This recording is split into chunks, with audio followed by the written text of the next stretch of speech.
Eu gostava de falar um bocado acerca deste assunto sobre a visão da glória de Deus. Isaías, chamado um dos profetas maiores, não porque ele era muito grande, mas porque ele escreveu livros grandes, ou seja, o livro que ele escreveu é bastante extenso, então se chama um dos profetas maiores. E Isaías teve um encontro com Deus. Ele teve uma visão da glória de Deus. Claro que isso é uma imagem que não consegue refletir tudo aquilo que ele viu, mas o certo é que ele teve um encontro com Deus de uma forma tão especial que isso impactou a vida dele, mudando radicalmente toda a sua vida. O que eu gostava de falar nesta manhã é qual é o impacto da visão de Deus, da glória de Deus na tua vida, ou seja, como é que nós ficamos quando nós nos encontramos com Deus? Ou quando Deus se encontrou connosco? Quando Deus toca a nossa vida, ou quando nós temos momentos em que oramos ou estamos num culto a louvar, ou estamos nos nossos aposentos, em casa, ou num congresso, em qualquer lugar, e de repente nós sentimos como se a glória de Deus estivesse naquele lugar. E a glória de Deus parece a tocar as nossas vidas. E nós sentimos uma presença de Deus tremenda, como se algo especial estivesse a passar à nossa volta. E não é em todos os cultos, provavelmente, que nós sentimos isso, mas quase certeza todos nós temos momentos em que sentimos verdadeiramente a glória de Deus. Tive momentos na minha vida, tanto sozinho como acompanhado em cultos por pessoas, em que eu sentia mesmo que Deus estava a tocar a minha vida. E isso tem que criar algum impacto, ou seja, isso tem que mudar alguma coisa em nós. Isso tem que trazer uma nova realidade espiritual às nossas vidas. Deus não se revela às nossas vidas apenas porque quer que nós nos sintamos bem, quando vamos embora do culto ou do lugar onde estamos, dizemos: "Ei, que bom, Deus é bom." E depois, no dia a seguir, não fazemos nada com aquilo. Deus revela-se e tem encontros connosco na sua glória para que nós possamos ser mudados, impactados com isso. E foi precisamente o que aconteceu com este herói. Nós vamos ler esta passagem, o texto está aí, e por isso nós podemos seguir a mesma leitura. Podem seguir nas vossas Bíblias também, mas provavelmente irá haver alguma diferença por causa das traduções. Então diz assim a palavra do Senhor, Isaías capítulo 6, versículos 1 a 8. No ano em que morreu o rei Uzias, eu vi também ao Senhor assentado sobre um alto e sublime trono, e a cauda do seu manto enchia o templo. Serafins estavam por cima dele, cada um tinha 6 asas, com 2 cobriam os seus rostos, e com 2 cobriam os seus pés, e com 2 voavam. E clamavam uns aos outros, dizendo: Santo, Santo, Santo é o Senhor dos Exércitos. Toda a terra está cheia da sua glória. E os umbrais das portas se moveram à voz do que clamava, e a casa se encheu de fumaça. Então disse eu: Ai de mim, pois estou perdido, porque sou um homem de lábios impuros, e habito no meio de um povo de impuros lábios. Os meus olhos viram o Rei, o Senhor dos Exércitos. Porém, um dos serafins voou para mim, trazendo na sua mão uma brasa viva, que tirara do altar com uma tenaz. E com a brasa tocou a minha boca e disse: Eis que isto tocou os teus lábios, e a tua iniquidade foi tirada, e expiado o teu pecado. Depois disto, ouvi a voz do Senhor que dizia: A quem enviarei? E quem há de ir por nós? Então disse eu: Eis-me aqui, envia-me a mim. Amém. O Senhor abençoe a sua palavra. Segundo alguns teólogos pensam, Isaías era descendente de uma família muito nobre da cidade de Jerusalém. Ele era um homem instruído, um homem culto, um homem que conhecia bastante da palavra de Deus, era ao mesmo tempo um poeta que escrevia, que retratava as coisas que via, era um homem que convivia muito regularmente com a realeza, tinha amizade muito próxima a esse rei chamado Rei Uzias. Então era uma pessoa que tinha luxos, que tinha uma boa educação, que descendia de pessoas nobres e que tinha contacto muito próximo com a realeza, principalmente com o Rei Uzias, de convivência. E esta visão acontece, segundo diz a palavra de Deus, no ano em que morreu precisamente o rei Uzias. Isto aconteceu mais ou menos 742 anos rei Uzias morreu, era o líder da nação, e de repente, talvez esta morte do rei Uzias, de um amigo, de uma pessoa próxima, criou um vazio ou uma sensação de vazio na vida de Isaías. E muito provavelmente por isso ele busca Deus, ou seja, ele vai ao encontro de Deus para satisfazer o seu vazio. E tem esta maravilhosa visão no templo. Talvez ele estivesse à procura de consolo da parte de Deus. E Deus tinha muito mais de consolo para a sua vida. Deus tinha um propósito. Deus queria mudar a sua vida. Deus queria verdadeiramente fazer algo memorável com a vida deste homem. Então no templo Isaías tem esta grande visão de Deus que culmina com a sua chamada profética. Ou seja, para ser um profeta. Recordemos que Isaías nesta altura era ainda um jovem. Não era um homem com uma idade muito avançada. E Deus se revela a ele. Ou seja, no meio daquela dor, daquele talvez incompreensão por causa da morte do rei. Porquê? Porque o rei Uzias foi um homem que tinha começado o seu reinado com muitas promessas. Ele tinha prometido revolucionar muitas coisas, tinha prometido aproximar o povo de Deus, tinha prometido restaurar, digamos, a vida espiritual de Israel, mas com o passar dos anos, este rei foi-se orgulhando dele mesmo, foi tomando orgulho, e a palavra de Deus diz que o orgulho precede a caída, não é? O orgulho é um dos piores males que há na vida do ser humano, faz sentir autossuficiente e poderoso. Então esse orgulho começou a tomar conta dele, ele começou a presumir que podia fazer aquilo que quisesse no templo, mesmo as coisas que eram proibidas. E então começou a fazer coisas que não agradavam a Deus, e Deus atingiu com uma doença que era comparada ao pecado, a lepra. Ele foi atingido com a lepra, acabando por morrer. E não morreu nem no palácio, nem na sala do trono, nem nos aposentos reais, mas sim na ala dos leprosos, onde estavam todos aqueles que eram leprosos. Então um homem que tinha começado a reinar, que era um restaurador, que muito do povo tinha colocado nele uma visão de alguém que ia fazer grandes coisas em Israel, acaba por causa do seu orgulho, ser atirado para um lugar onde estavam os leprosos e acaba por morrer como um leproso, que era, na realidade. Então, a grande lição é que qualquer crise, e isto na vida de Isaías, mesmo pequena que seja, pode ser uma grande oportunidade para tu teres um encontro com a glória de Deus. Muitas vezes são as crises que nos aproximam de Deus. São as crises que nos dão uma oportunidade de nós podermos ver quem Deus é e quem Deus quer que nós sejamos. Não é só reconhecer quem Deus é, mas perceber quem Deus quer, qual é o plano de Deus, qual é a estratégia de Deus para a nossa vida, o que é que Deus quer fazer connosco. Então, se considerarmos atentamente esta visão de Isaías, podemos ser ajudados, talvez, no meio das nossas crises e lutas, e, como Isaías, encontrar inspiração, consolo, renovação e até um compromisso novo na nossa vida cristã, tal como Isaías a teve com Deus. Então, o que é que Isaías viu? Primeiramente, Isaías viu o Senhor, diz a palavra de Deus. E a palavra de Deus diz no versículo 2: então eu vi o Senhor sentado sobre um alto e sublime trono, e a cauda do seu manto enchia o templo.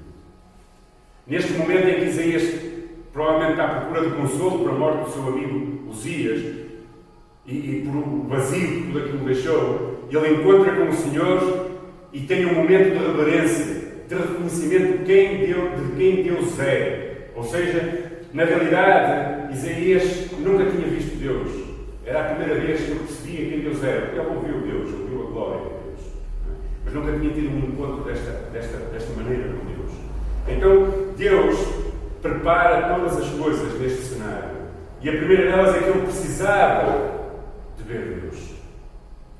Ele precisava, de alguma forma, não com os seus olhos carnais, mas com o seu coração, ver Deus, ver quem Deus é. Porquê?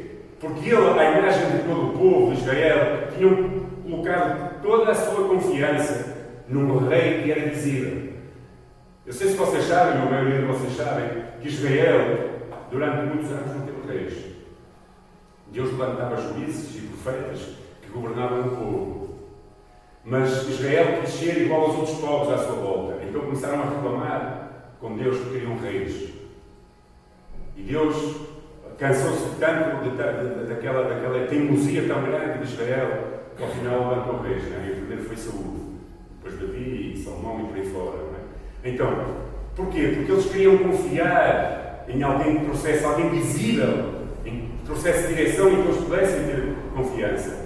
Na realidade, talvez Isaías, até àquele momento desta visão, nunca tinha tido necessidade de procurar Deus, o invisível, porque tinha colocado toda a sua confiança no visível. E quando o visível, que era o rei Uzias, morreu, sua confiança se desmoronou. Exatamente como nós, muitas vezes. Quando nós confiamos no que é visível, e quando aquilo que é visível desaparece, então nós sentimos necessidade de estender a mão para o invisível, para Deus, em busca de consolo. Então ele foi assim, e nós tantas vezes somos assim também. Confiamos muito mais em pessoas, em coisas, do que no nosso Deus. E depois, quando vêm as crises, não há quem nos possa valer. Então nós, é um ato de rei, não é? Corremos para Deus. Foi isto que ele fez. Tantas vezes nós confiamos mais nas nossas capacidades e naquilo que os outros podem fazer por nós do que na nossa dependência de Deus. E no meio dessa crise, nós percebemos que nos pode ajudar. Então, a verdade é que muitas vezes as crises faz com que nós percebamos quem é Deus. Nos ajuda a aproximar de Deus, onde encontramos verdadeira ajuda e verdadeira força para superar essas crises. Então, a primeira grande verdade é que ele precisava de perceber, de ver quem era Deus. Ver Deus. E ver Deus está exemplificado em várias coisas. Primeiro, ele viu Deus em toda a sua majestade. Diz no versículo 2 que Deus estava sobre um alto e sublime trono.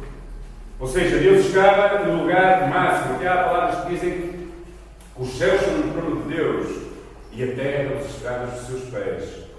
Deus, ele precisava de ver um Deus não na imagem de um homem, porque a máxima autoridade que ele tinha percebido até aquele momento acabava por ser um homem que tinha morrido com lepra, na maior miséria que o ser humano podia ter. Tinha que estar afastado dos que amava, afastado de todos, para não contaminar. E ele agora precisava de ver Deus, um Deus não na imagem do homem que ele estava habituado a ver, mas um Deus que está no seu trono, na sua majestade. E é interessante perceber que Deus estava no seu trono e não há qualquer imagem de que Deus tivesse qualquer preocupação por o rei Uzias ter morrido. Deus estava lá sentado, na sua majestade. Deus não estava preocupado, nem sequer nervoso com os acontecimentos à sua volta. Porquê? Porque Ele estava no seu trono. E o seu manto, diz, enchia a terra de glória. Deus sempre está no seu trono. Mesmo que tu não sintas. Mesmo que pareça que tudo à tua volta não faz sentido. Mesmo que pareça que, sei lá, tudo se está desmoronando. Deus continua no trono. E talvez tu precises de ver essa majestade de Deus. Deus não muda segundo as circunstâncias como nós mudamos. Deus sempre é Deus. E Deus sempre está no seu trono. Ainda que à nossa volta nós olhamos e parece que dizemos assim, como isto está? Há um caos. Há um caos. O homem escolheu viver dessa maneira, desde o princípio. O homem escolheu obedecer e entregar o seu coração a Satanás, em lugar de ter a presença de Deus constante na sua vida. Mas Deus não deixou de ser Deus. Ele continua a estar no seu trono. A imagem que Isaías vê de Deus é uma imagem de alguém que está em absoluto controle sobre tudo, sobre todas as coisas. E na realidade ele não estava preocupado com quem iria substituir o rei Uzias ou quem iria ser o novo rei. Deus estava mais preocupado em mostrar a Isaías, naquela altura, quem ele era e quem queria que Isaías fosse. E esta é aquilo que Deus quer de nós, às vezes no meio das crises. Que nós percebamos quem ele é e quem ele quer que nós sejamos.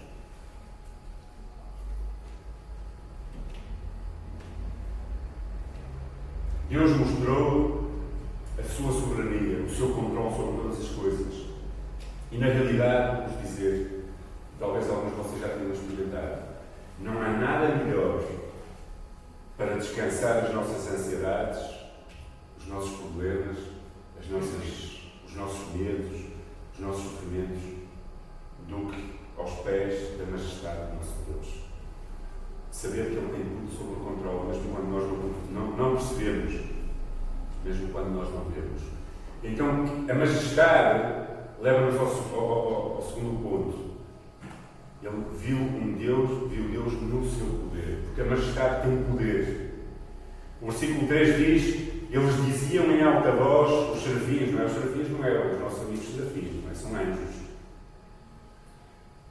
Eles diziam em alta voz uns para os outros: Santo, Santo, Santo é o Senhor Todo-Poderoso. A sua presença gloriosa enche a terra toda. Ou seja, o seu manto enche a terra toda. Uma das coisas mais difíceis para nós, seres humanos, é aceitar que Deus está no controle de todas as coisas. Que Ele não só é o Rei e a Majestade, mas que Ele é o Deus do poder. E que não há nada, nem sequer um cabelo, e já falam muitos, que caia das nossas cabeças, sem que Deus dê permissão. É muito difícil para nós aceitar que Deus controla todas as coisas, porque nós somos impacientes, desconfiados, inquietos, apressados muitas vezes. Nós às vezes vamos até Deus, oramos a pedir coisas que não queremos para amanhã, nós queremos para ontem, e ficamos ansiosos e desconfiamos e achamos que Deus não tem um poder. Às vezes olhamos até para medimos o nosso Deus à nossa imagem.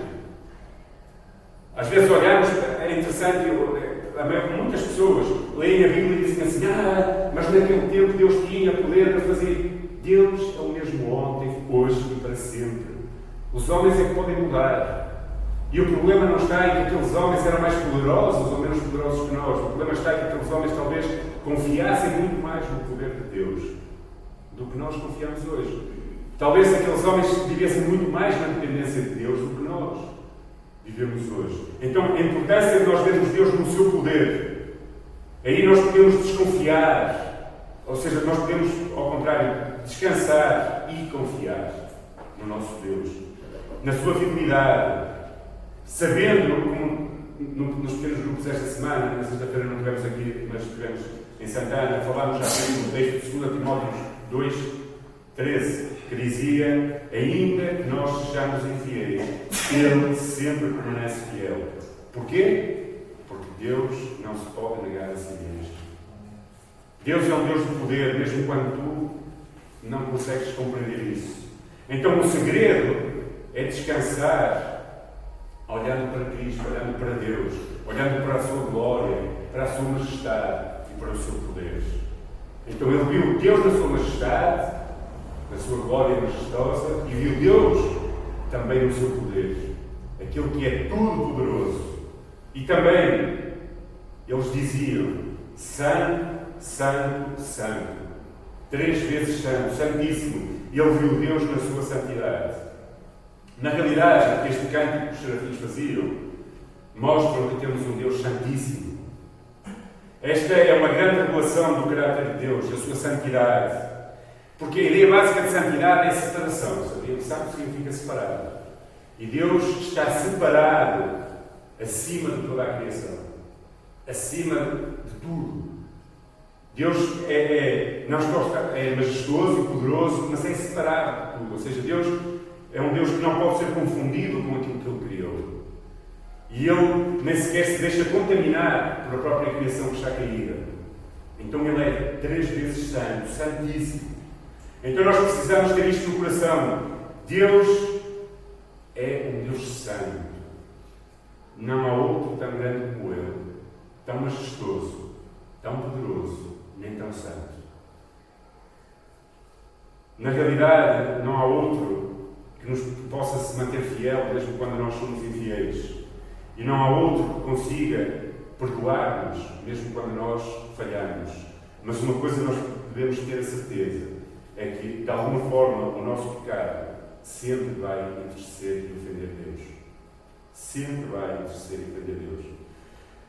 Então, as minhas mentiras, muitas vezes, as minhas atitudes desonestas ou imorais, as minhas palavras impuras, os meus pensamentos maus, as minhas atitudes negativas para com outros ou para com Deus, sempre vão afetar o meu relacionamento com Deus. E, sabe, eu sempre aprendi, e acho que uma das maiores das características que começa a perceber em Deus é o amor. Ou seja, eu sei que Deus me ama e sei que não preciso fazer nada mais para que Deus me continue a amar. Ele vai me amar sempre igual. Mas eu também tenho a total consciência de que não posso apenas enfatizar o amor de Deus. Eu também tenho que perceber que as minhas ações, a minha santidade, vai afetar o meu relacionamento com Ele. Embora Deus sempre me perdoe, eu preciso saber que as minhas más escolhas e ações sempre vão afetar e entristecer o coração de Deus. Então, não pensemos apenas que Deus é amor. Deus é amor, mas Deus é justiça. E nós precisamos, de alguma forma, procurar agradar com as nossas vidas. E isso Isaías acabou por perceber.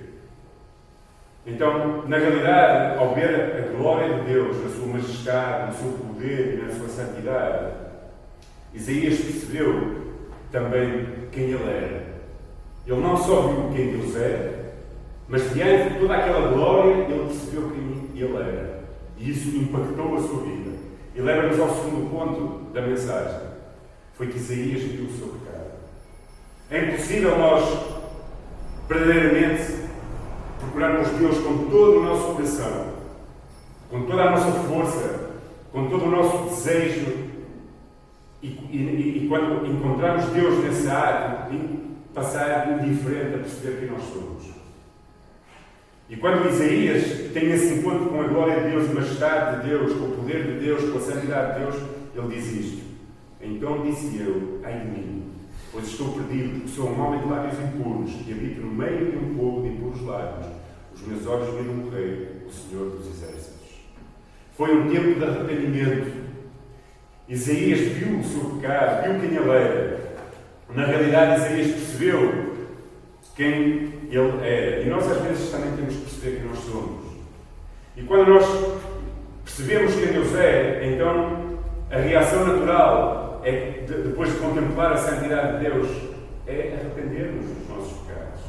Quando temos uma visão real de Deus, nós devemos estar dispostos a reconhecer quem realmente nós somos, mesmo que isso nos entristeça e envergonhe. Sabe, um dos maiores problemas e das dificuldades do ser humano em pedir perdão a Deus, muitas vezes, ou em reconhecer o seu pecado até diante de outras pessoas. Se passa isso comigo, passa com toda a gente, é vergonha. É sempre pensarmos aquilo que os outros vão pensar de nós, quando nós confessamos o nosso pecado. E às vezes transferimos isso para Deus, como se Deus não soubesse que nós sabemos. Por isso, diante de Deus, nós somos tal e qual, e não podemos esconder nada.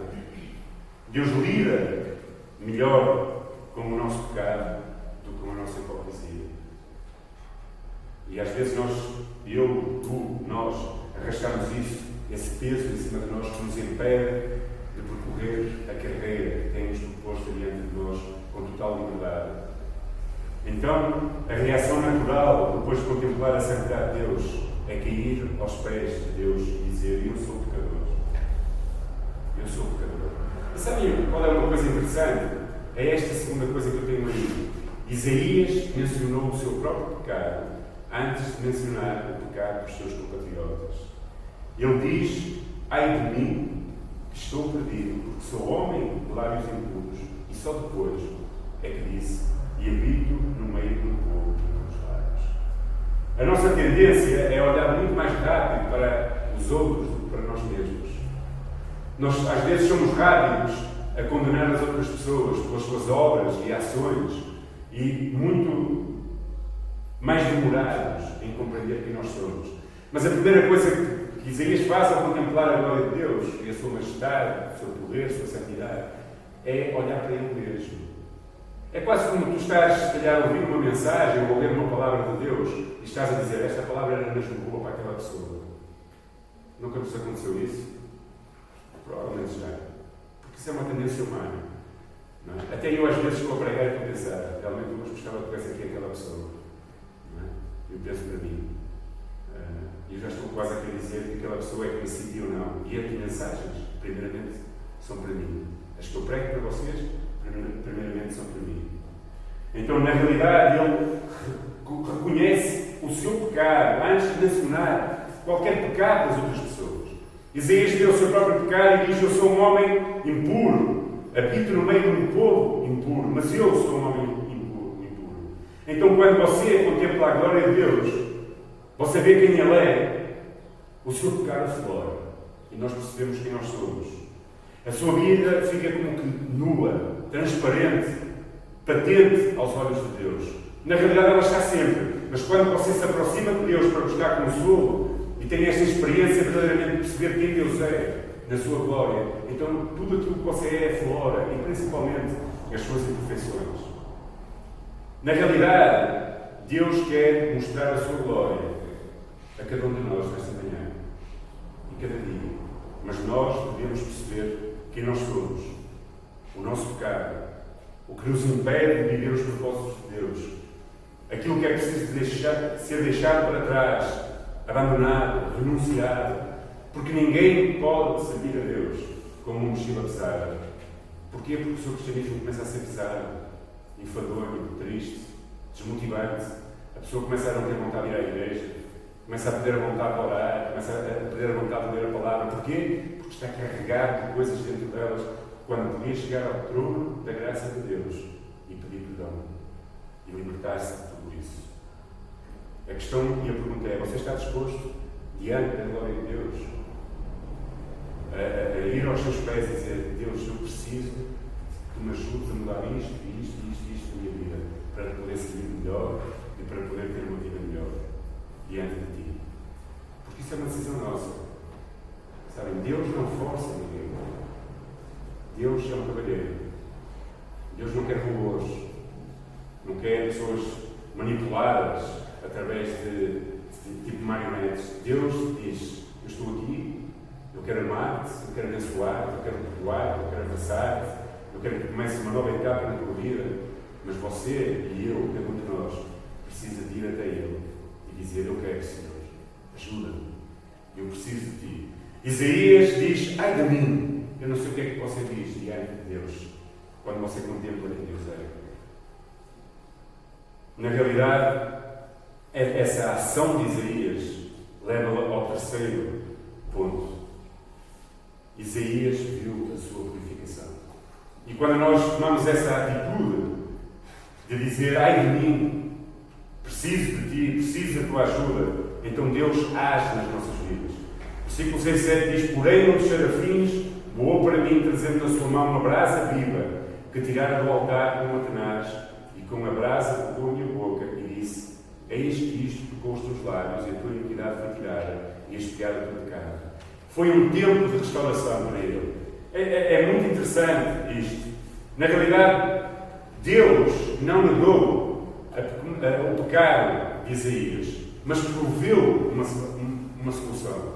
Ou seja, Deus não diz assim, diante dos teus pecados: não te preocupes, que isso não é nada. Não, pecado é pecado, precisa ser chamado de novo.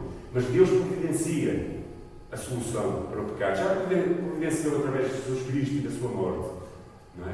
Pelos nossos pecados. Mas Deus mesmo age em relação a isso. Isaías não foi expulso da presença do Senhor por causa do seu pecado, nem tu, nem eu serei quando nós o confessarmos. E é aquela visão que lhe deu o sentido de pecar, ao mesmo tempo lhe deu também a oportunidade de restauração, de perceber que foi perdoado e que os seus lábios, o seu corpo, o seu coração era purificado. Deus toma a ação de enviar um serafim para fazer algo tremendo. Não sei se vocês percebem esse versículo. Ele diz: o serafim voou de onde? Foi tirar o quê?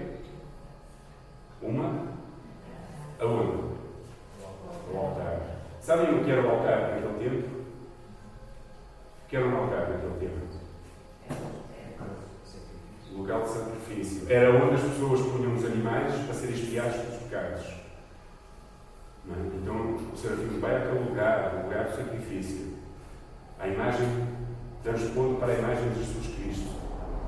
E pega uma brasa viva do altar e toca os seus lábios. Claro que isto é figurativo, ou seja, mas Jesus Cristo, que é a solução para o teu e para o meu pecado, também foi ao altar do sacrifício, voluntariamente, dar a sua vida por cada um de nós, para que o nosso pecado seja purificado. Então o teu encontro com Deus tem que ser um tempo de restauração. em que tu reconheces que tu és, mas é onde Deus providencia a restauração para a tua vida, onde tu és perdoado, onde tu sentes amado, e é no lugar do sacrifício que Deus vem e toca a tua vida e toca a minha vida, porque nós somos perdoados por amor, não por sermos justos ou não por sermos melhores do que outros, mas é pelo amor de Deus, através do seu amor e da sua graça. Então, verdadeiramente nós precisamos de reconhecer, talvez precises de reconhecer hoje, que Deus tem que agir na tua vida, e para isso tens de estar disposto e deixar de ser restaurado. Eu escrevi esta frase: você é precioso para Deus, a sua vida é como ouro para Ele, mas o verdadeiro valor do ouro somente é revelado após ter sido refinado pelo fogo. Deus não nega a pecaminosidade de Isaías, mas promove sempre a solução. Não havia, após aquele momento, nenhuma razão para Isaías continuar a sentir-se indigno.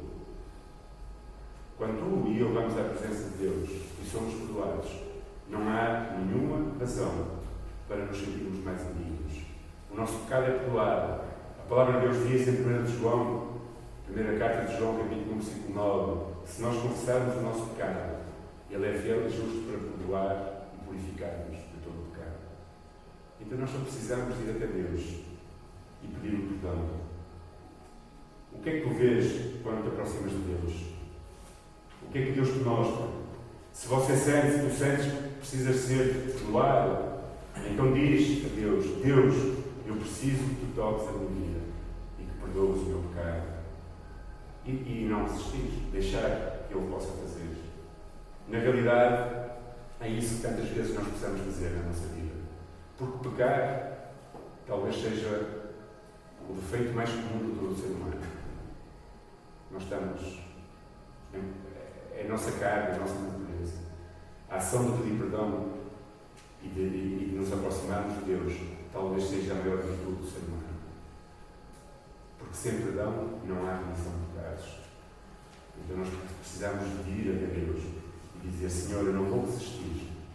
Eu quero que tu me perdoes. Eu conheço que se calhar tenho mentido, eu conheço que tenho feito isto, eu conheço que tenho feito aquilo, eu preciso, diante da tua glória, que tu me purifiques. E Jesus Cristo já pagou o preço para que tu sejas purificado. E por último, Isaías viu a sua missão. Depois disto, ouvi a voz do Senhor que dizia: a quem enviarei e quem há de ir por nós? E então disse: eis-me aqui, envia-me a mim. Este foi um momento especial de reconhecimento de quem Ele era, quem Deus era e daquilo que Deus queria fazer na sua vida. Então Deus, quando se manifesta às nossas vidas, Deus tem propósitos, Deus tem chamados, Deus tem objetivos. E na realidade devemos notar que o preparo para o serviço do Senhor passa por várias fases. E ao lermos estes versículos, este chamado de Isaías, nós vemos primeiro, Isaías precisou de estar com o Senhor, contemplar a sua glória, o seu poder, a sua santidade, a sua majestade. Depois, Isaías passou pelo reconhecimento de que era pecador e de que Deus era santo, santíssimo. Então nós precisamos ser tratados ao nível dos nossos pecados, ao nível das nossas imperfeições. E depois vem o chamado de Deus para a missão que Ele quer que nós cumpramos. E posso dizer que todos nós aqui temos uma missão de Deus. Todos os que conhecem Jesus Cristo têm um chamado para fazer alguma coisa. Não é apenas para ouvir a palavra, não é apenas para conhecer, mas tem um chamado. Deus nos chama. Deus nos chama para anunciar, Deus nos chama para amar, Deus nos chama para socorrer, Deus nos chama para servir, Deus nos dá dons, capacidades para nós usarmos. E Deus quer, Ele se encontra connosco, transforma a nossa vida, nos perdoa dos nossos pecados e nos dá uma missão. E quando Deus diz, vai, nós não devemos desistir. E devemos, tal como Isaías, dizer: eis-me aqui, Senhor, envia-me a mim. Não é na Remar, quando eu estava na Remar e havia chamados para missionários, havia sempre lá alguns que brincavam e diziam: eis-me aqui, Senhor, envia o meu irmão. Não é? Ou então, nós vemos que há alguma coisa que vai acontecer e nós sentimos que o Espírito Santo fala connosco que nós devíamos ir, Quando nós começamos a resistir e não fazemos. Não deve haver discussão quando Deus nos chama. Nós não devemos dizer: olha, envia outro porque eu não sou capaz. Eu nem sei falar, lembras-te disso, Moisés? Moisés era, segundo dizem, parece que gaguejava um bocadinho, não é? Então achava que não podia falar e que não tinha capacidade para falar. E por isso pediu outros, não é? E Deus acabou por chamar o seu irmão para falar com ele, por ele. Na realidade, nós não devemos preocupar-nos com isso. Se Deus fala ao teu coração para tu fazeres alguma coisa, para falares com alguém, para fazeres alguma coisa, para servires na igreja, tu precisas primeiro ver a glória de Deus, quem Deus é, purificar do teu pecado e depois obedecer ao seu chamado. Eu não sei fazer, não tenho capacidade. Sabem o que é fascinante? É que Deus não chama os capacitados. Deus capacita os chamados. Eu era uma pessoa, eu era um drogado. Eu usava a minha boca para fazer asneiras e para dizer asneiras. Usava o meu corpo para fazer porcarias. E Deus mudou a minha vida, não é? E Deus muda a nossa vida. Então Deus pode chamar qualquer pessoa, se chegou a mim. Deus pode chamar qualquer pessoa. Vocês acham que eu sabia falar de Deus quando era viciado em drogas? Sabia era blasfemar contra Deus, infelizmente. Deus capacita pessoas, Deus chama-nos. Então não devemos resistir, porque Ele capacita aqueles que são chamados. Se Deus tem falado contigo, tu tens visto a sua glória, sentes que estás perdoado e que Deus te perdoou, então tu estás apto para servir. Não importa os raciocínios que possas ter aqui. Vai ser muito difícil. Sabem qual foi a mensagem que Deus deu a Isaías? Deus disse: olha, tu vais falar, mas o povo não vai querer saber daquilo que tu vais falar. Isaías é avisado que o povo não iria responder o que deveria ao seu chamado. No entanto, ele diz: eis-me aqui, Senhor, envia-me a mim. Deus enviou ao povo uma mensagem, não porque o povo a queria ouvir, mas porque Deus achava que o povo precisava.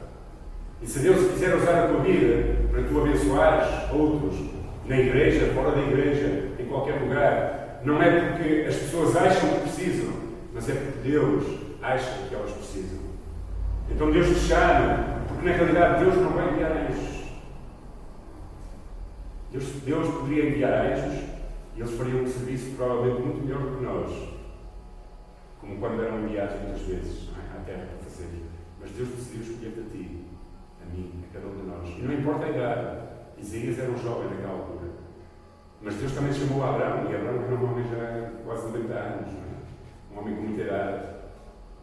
E deu um filho àquela idade, não é? E por aí fora. Deus, não importa a idade, a capacidade, a intelectualidade, os cursos, não importa. Importa, sabem o quê? Encontrar a glória de Deus, saber quem Deus é, ser purificado do seu pecado e estar disposto a obedecer. Então, na realidade, o que é que nós precisamos para abençoar a igreja, para abençoar a nossa família, para abençoar a nossa cidade, para abençoar a terra inteira, para ser abençoados? Qual é o impacto do nosso encontro com Deus na nossa vida, de uma forma prática e real?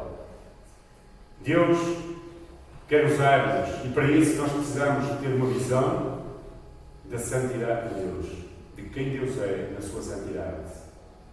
Precisamos ter uma visão da glória de Deus, da sua majestade, do seu poder, da sua soberania. Precisamos ter uma visão do nosso próprio pecado e da nossa própria dependência para percebermos quem nós somos diante de Deus. Precisamos ter a visão da nossa purificação, porque Deus nos purifica quando nós confessamos os nossos pecados. E por último, precisamos ter a sua visão para o serviço. Deus quer usar as nossas vidas. Eu não sei se já tiveste um encontro com a glória de Deus, mas quando nós encontramos a glória de Deus, a nossa vida nunca mais fica a mesma. Podemos ter lutas, quedas, dificuldades, pecamos ainda, mas sabemos quem Deus é. Sabemos quem nós somos diante dele e sabemos quem Deus quer que nós sejamos. Então talvez tenhas estado a lutar na tua vida com algumas coisas destas. Com o teu pecado, ou com aquilo que Deus te está a chamar para fazeres, e tu tens resistido a fazer por aquilo que os outros pensam, ou porque achas que não és capaz, ou porque achas que não estás preparado, ou preparado. E talvez o melhor que tens a fazer é dizer ao Senhor: Senhor, eu sou pecador, mas eu sei que tu purificas o meu pecado quando me confesso, e eu estou aqui para que tu me possas usar. Eis-me aqui, Senhor, usa-me a mim. Isaías teve um grande ministério. Nem sempre foi fácil, não é? Mas teve um grande ministério, valoroso. E sabem como é que Isaías terminou? Provavelmente nenhum de nós, pela graça de Deus, irá terminar igual. Foi cerrado ao meio. Sabem, eles às vezes faziam estas coisas antigamente, não é? No entanto, é um herói. Que tu e eu possamos ser heróis. Heróis, mas heróis da fé. Heróis, mas heróis do serviço. Heróis, mas heróis de Deus e não heróis dos homens. Para que possamos ser usados para a honra e glória do nosso Deus. Amém? Que impacto a visão de quem Deus é tem na tua vida? Essa é a pergunta. E como é que tu vais responder a essa visão de quem Deus é? Deixa-te usar. Deixa-te ser usado por Deus. Amém? Vamos orar. Senhor, nesta manhã eu te louvo por esta visão grandiosa que transformou a vida deste homem, o profeta Isaías, para todos os sempre, Senhor. Senhor, obrigado porque tu não te escondes, tu revelas a nossa vida, Senhor. E perdoa-nos porque tantas vezes nós andamos distraídos, Senhor, e fechamos os nossos olhos àquilo que tu nos queres mostrar. E, Senhor, à imagem daquilo que Isaías foi e fez, eu te peço que nos dês um coração, Senhor, disposto, uns olhos que conseguem ver a tua glória, Senhor, a tua majestade, o teu poder, Senhor, a tua santidade, Senhor, a tua soberania, Senhor. Que tu nos dês um coração, Senhor, que consegue ver quem tu és e, ao mesmo tempo, também um coração suficientemente humilde para reconhecermos quem nós somos, Senhor. Reconhecer os nossos pecados, as nossas fraquezas, para que possamos, Senhor, ser tocados pelo teu Espírito, Senhor. Tu já não mandas serafins para tocar os nossos lábios, Senhor, mas tu mandas o teu Espírito, Senhor. O Espírito Santo que nos convence, Senhor, do nosso pecado, que nos convence da nossa injustiça, Senhor. E por isso, Pai, que nós possamos estar disponíveis para ser transformados e mudados e perdoados, para que possamos ser purificados de toda a imundícia, de todo o pecado, Senhor. E por isso, Deus, dá-nos esse coração sensível àquilo que tu és e àquilo que nós somos diante de ti, Senhor. E Deus, nós não queremos estar apenas sentados a receber. Nós queremos ser parte do teu chamado, Senhor, parte da tua missão, parte daquilo que tu queres que nós sejamos aqui na terra, Senhor. Nós fomos chamados com propósito, Senhor. E talvez não nos sintamos capacitados, nem achemos que somos os melhores para fazer, mas se tu nos chamas, Senhor, não permitas que nós resistamos, Senhor. Quebra o nosso orgulho, quebra o nosso temor, quebra, Senhor, a nossa indiferença, quebra, Senhor, e arranca de nós, Senhor, a nossa insensibilidade, se calhar. Senhor, nós queremos ser usados por ti, Senhor. Usados para a glória do teu nome, para a glória do teu reino, Senhor. Usados como vasos de honra, Senhor, no meio de uma geração que não quer saber de ti, com as suas dificuldades, mas, Deus, nós queremos ser usados para cumprir o teu chamado e os teus propósitos, Senhor. Abençoa a tua igreja, seja connosco, Senhor. Dá-nos um bom domingo, Senhor. Fala para os nossos corações acerca de tudo aquilo que nós ouvimos e que possamos meditar na tua palavra e possamos aplicá-la às nossas vidas. No nome de Jesus Cristo e para a tua glória nós pedimos. Amém. Amém. Deus abençoe.